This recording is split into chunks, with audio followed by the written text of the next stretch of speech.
ಕರ್ನಾಟಕ ಸರ್ವ ಜನಾಂಗಕ್ಕೆ ಸುಖದಾಯಕ ಇದುವೇ ಕಲ್ಯಾಣ ಕರ್ನಾಟಕ ಸಕಲರಿಗೂ ಸಮೃದ್ಧಿದಾಯಕ ಹೈದರಾಬಾದ್ ಕರ್ನಾಟಕ ಸರ್ವ ಜನಾಂಗಕ್ಕೆ ಸುಖದಾಯಕ ಇದುವೇ ಕಲ್ಯಾಣ ಕರ್ನಾಟಕ ಸಕಲರಿಗೂ ಸಮೃದ್ಧಿದಾಯಕ ಸುಖದಾಯಕ ಸಮೃದ್ಧಿದಾಯಕ ಹೈದರಾಬಾದ್ ಕರ್ನಾಟಕದ ವಿಮೋಚನಾ ದಿನಾಚರಣೆ ಅಂತ ಆಚರಣೆ ಮಾಡ್ತೀವಿ. ಎಂತ ದಿನ ಇದು? ಆಗಸ್ಟ್ 15 ಯಾವ ದಿನ? ಜನವರಿ 26, ಅಕ್ಟೋಬರ್ 2. ಹೌದಾ? ಯಾವ ರೀತಿ ಆ ದಿನಗಳು ನಿಮಗೆ ಜ್ಞಾಪಕದಲ್ಲಿ ಇದಾವೋ ಅದೇ ರೀತಿ ಕೂಡ ಸೆಪ್ಟೆಂಬರ್ 17 ನಿಮ್ಮ ತಲೆಯಲ್ಲಿ ಇರಬೇಕು. ಈ ಭಾಗದ ಮಕ್ಕಳ ಎಲ್ಲರ ಒಂದು ಗಮನದಲ್ಲಿ ಇರತಕ್ಕಂಥ ದಿನ ಅಂದ್ರೆ ಸೆಪ್ಟೆಂಬರ್ 17. ಯಾಕಪ್ಪ ಅಂತಂದ್ರೆ ನಮ್ಗೇನು 1947 ಅಲ್ವಾ, 1947 1947 ಆಗಸ್ಟ್ 15 ಸ್ವಾತಂತ್ರ್ಯ ಬರುತ್ತೆ. ಹೌದಲ್ಲ? ಬರ್ತಿಲ್ಲ? ಯಾವಾಗ ಬರುತ್ತೆ?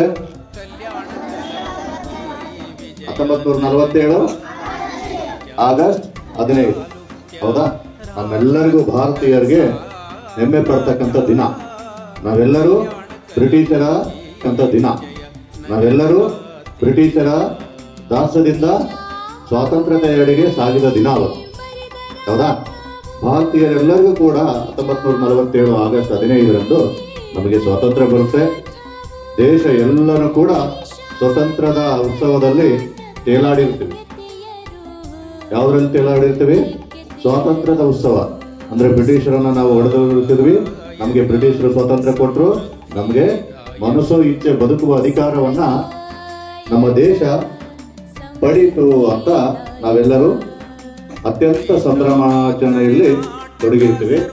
ಆದರೆ ಸ್ವಾತಂತ್ರ್ಯ ಬಂದಾಗ ನಮ್ಮ ದೇಶದಲ್ಲಿ ಸುಮಾರು 563 ರಾಜ ಸಂಸ್ಥಾನಗಳು ಈ ಭಾರತ ದೇಶದಲ್ಲಿ ಇರ್ತವೆ.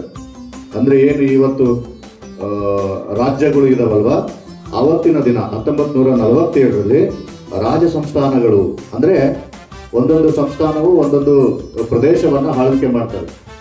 ಅಂಥವು ಸುಮಾರು 563 ರಾಜ ಸಂಸ್ಥಾನಗಳು ನಮ್ಮ ದೇಶದಲ್ಲಿ ಇರ್ತವೆ. ಎಷ್ಟಿರ್ತವೆ? 563 ರಾಜ ಸಂಸ್ಥಾನಗಳು. ಅಂದ್ರೆ ರಾಜರ ಅಧೀನದಲ್ಲಿ ನಾವು ಬದುಕ್ತಾ ಇರ್ತೀವಿ. ಯಾರ ಅಧೀನದಲ್ಲಿ ಬದುಕ್ತಾ ಇರ್ತೀವಿ? ರಾಜ ಮನೆತನಗಳ. ಇವತ್ತೇನು ನಮ್ಮ ಕರ್ನಾಟಕದಲ್ಲಿ ಮೈಸೂರು ಮಹಾರಾಜರಿರಲ್ಲ, ಆ ರೀತಿಯಲ್ಲಿ ಸುಮಾರು 563 ರಾಜ ಸಂಸ್ಥಾನಗಳು ನಮ್ಮ ದೇಶದಲ್ಲಿ ಇರ್ತವೆ. ಅದರಲ್ಲಿ 1947 ಆಗಸ್ಟ್ 15 ಏನು ಸ್ವಾತಂತ್ರ್ಯ ಬರುತ್ತೋ ನಮ್ಮದೇ ಆದಂತಹ ಒಂದು ಸರ್ಕಾರವನ್ನ ರಚನೆ ಮಾಡ್ತೀವಿ ನಾವು. ನಮ್ಮ ದೇಶದಲ್ಲಿ ಭಾರತದ್ದು ತನ್ನದೇ ಆದಂತಹ ಒಂದು ಸರ್ಕಾರ ರಚನೆ ಆಗುತ್ತೆ. ಪ್ರಾರಂಭದಲ್ಲಿ ಕಾಂಗ್ರೆಸ್ ಸರ್ಕಾರ ಅಧಿಕಾರದಲ್ಲಿರುತ್ತೆ.